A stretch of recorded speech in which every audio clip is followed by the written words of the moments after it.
Hello students, कैसे हैं आप लोग। आई होप आप लोग बढ़िया होंगे और जीवन का आनंद ले रहे होंगे। फिलहाल इस वीडियो में देखने वाले हैं कक्षा 9वीं का जो आपका मंथली टेस्ट होने वाला है 3 अगस्त को। उसके लिए काफी ज्यादा मोस्ट इम्पोर्टेंट क्वेश्चंस को देखने वाले हैं विषय सामाजिक विज्ञान के लिए। तो वीडियो को अंत तक देखिएगा क्योंकि वीडियो काफी इम्पोर्टेंट होने वाला है।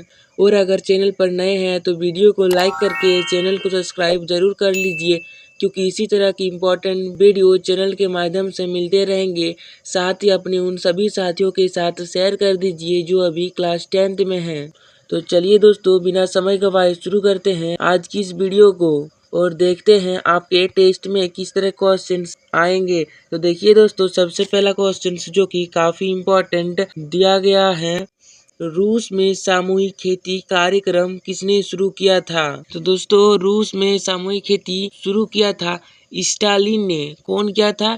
स्टालिन ने शुरू किया था रूस में सामूहिक खेती का कार्यक्रम। इसीलिए ऑप्शन ख सही होगा 1 का। अगला प्रश्न, निम्नलिखित में से कौन सी नदी दक्षिण गंगा के नाम से जानी जाती है। महानदी, उसके बाद क्या है, कृष्णा, कावेरी, गोदावरी। तो दोस्तों 2 का ऑप्शन नंबर ख सही होगा, कृष्णा नदी। अगला प्रश्न है 3 नंबर, भारतीय संविधान सभा के अध्यक्ष कौन थे। क डॉक्टर भीमराव अम्बेडकर, ख डॉक्टर राजेंद्र प्रसाद, ग जवाहरलाल नेहरू या फिर घ सरदार वल्लभ भाई पटेल। दोस्तों आपको पता होगा भारतीय संविधान के सभा के अध्यक्ष थे डॉक्टर राजेंद्र प्रसाद। इसीलिए ऑप्शन ख सही होगा, doctor Rajendra Prasad. Next question 4 number, मानव पूंजी का निर्माण किससे होता है।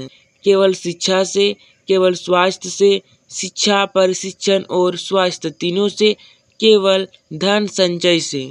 तो मानव पूंजी का निर्माण करने के लिए हमें चाहिए शिक्षा, प्रशिक्षण और स्वास्थ्य तीनों ही चाहिए। इसीलिए ऑप्शन ग सही होगा, शिक्षा, प्रशिक्षण और स्वास्थ्य।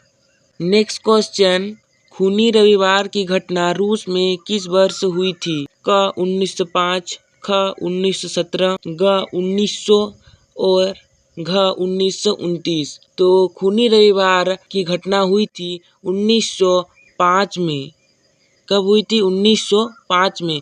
इसीलिए ऑप्शन क सही होगा। नेक्स्ट क्वेश्चन, बुलर झील भारत के किस राज्य या केंद्र शासित प्रदेश में स्थित है। तो दोस्तों बुलर झील हमारे जम्मू कश्मीर केंद्र प्रदेश में स्थित है। इसीलिए ऑप्शन ख सही होगा, जम्मू और कश्मीर। दोस्तों आगे खंड बी है जिसमें आप लोगों को लघु उत्तरीय प्रश्न देखने को मिलेंगे। तो चलिए हम लोग इसे भी देखते हैं लघु उत्तरीय प्रश्न को। 7 नंबर में है, लेनिन की अप्रैल थीसिस की कोई 2 मुख्य मांगे क्या थी। लेनिन की 2 मुख्य मांगे निम्नलिखित थी। पहला मांग थी प्रथम विश्व युद्ध को तुरंत बंद किया जाए।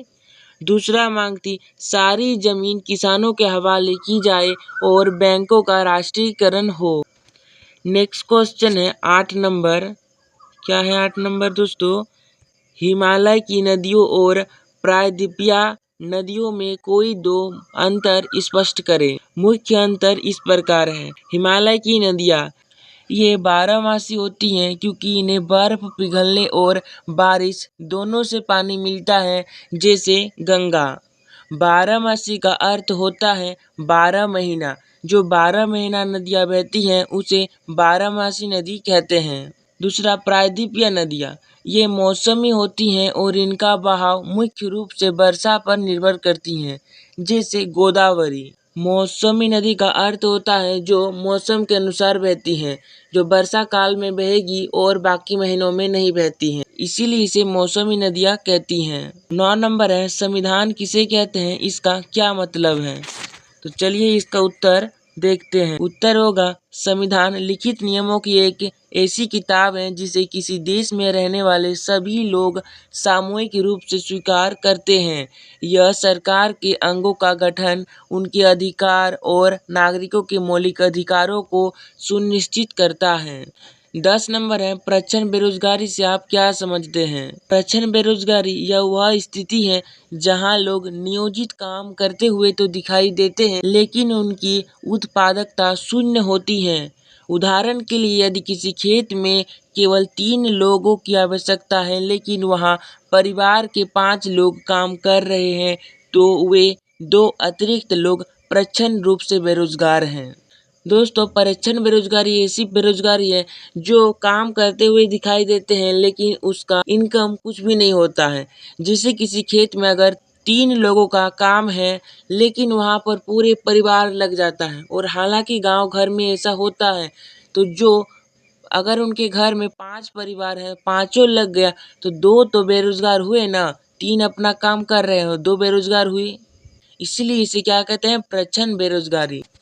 दोस्तों आगे अब सेक्शन सी है जिसमें दीर्घ उत्तरीय प्रश्न रहेंगे, तो चलिए इसे भी देखते हैं। 1917 की रूस की अक्टूबर क्रांति के क्या मुख्य परिणाम हुए।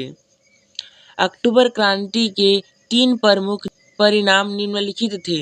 पहला परिणाम साम्यवादी सरकार की स्थापना। लेनिन के नेतृत्व में बोल्शेविकों ने सत्ता पर कब्जा कर लिया और रूस में दुनिया की पहली समाजवादी सरकार बनी। दूसरा, बैंकों और उद्योगों का राष्ट्रीयकरण। नवंबर 1917 तक लगभग सभी बैंकों और बड़े उद्योगों का स्वामित्व सरकार ने अपने हाथ में ले लिया। तीसरा परिणाम भूमि का पुनर्वितरण।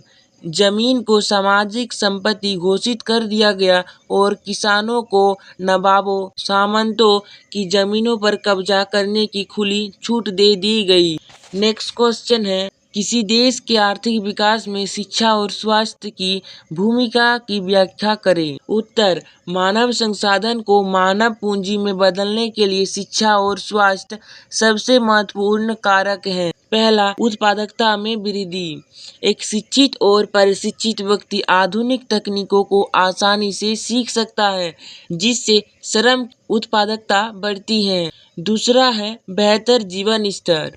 अच्छी शिक्षा और कौशल के कारण व्यक्ति को श्रम बाजार में बेहतर वेतन और रोजगार के अच्छे अवसर मिलते हैं जिससे देश की राष्ट्रीय आय में वृद्धि होती है। तीसरा, स्वास्थ्य कार्यबल। एक स्वस्थ व्यक्ति संगठन या देश के लिए बोझ बन जाता है जबकि एक स्वस्थ व्यक्ति पूरी क्षमता के साथ काम करके देश के आर्थिक विकास में सक्रिय योगदान देता है। तो दोस्तों यहीं पर हमारा सारा प्रश्न कंप्लीट होता है। आपके टेस्ट में भी इसी तरह के क्वेश्चंस देखने को मिलेंगे। वीडियो पसंद आया है तो लाइक करें। चैनल को अभी तक सब्सक्राइब नहीं किए हैं तो प्लीज सब्सक्राइब जरूर कर लीजिए और अपने दोस्तों के साथ शेयर भी कर दीजिए ताकि उनको भी पता चल सके कि टेस्ट में किस तरह के क्वेश्चंस रहेंगे। और दोस्तों अगर आपने हमारे व्हाट्सएप ग्रुप और टेलीग्राम चैनल से नहीं जुड़े हैं तो दोनों का लिंक मैंने नीचे डिस्क्रिप्शन बॉक्स में दे दिए हैं, आप जरूर जुड़ जाइए। वहां पर आपको सबसे पहले कोई भी अपडेट आती है वहीं पर सबसे पहले आपको मिलती है। और हाँ दोस्तों, आप लोग कमेंट जरूर कीजिए कि ये वीडियो आप लोगों के लिए हेल्पफुल रहा या फिर नहीं रहा, आपके टेस्ट में क्वेश्चंस मैच किए या फिर नहीं किए। साथ ही साथ नेक्स्ट वीडियो किस सब्जेक्ट पर चाहिए जरूर बताइए। तो मिलते हैं बहुत ही जल्द नेक्स्ट वीडियो में, तब तक के लिए धन्यवाद।